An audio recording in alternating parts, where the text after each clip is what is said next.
Aytinglarchi, 70 yil, 80 yil zo'r obod hayot kechirib turib, abadiy cheki yo'q jahannamda qolib ketishlik arziydimi?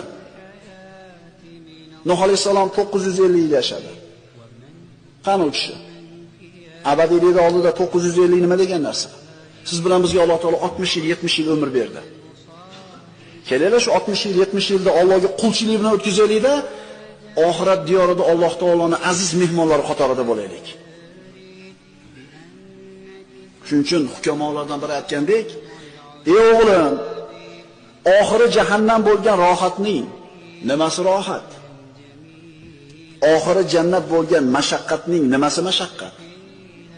Modomiki agar siz bilan biz dunyoda yashab, oxiri jannat bo'lsa hayotimizning natijasi. Dunyodagi mashaqqat qaysinisi mashaqqat bo'ladi? Dunyoda zo'r yashasangiz oxiri jahannam bo'ladigan bo'lsa, bu rohatning nimasi rohat, birodarlar?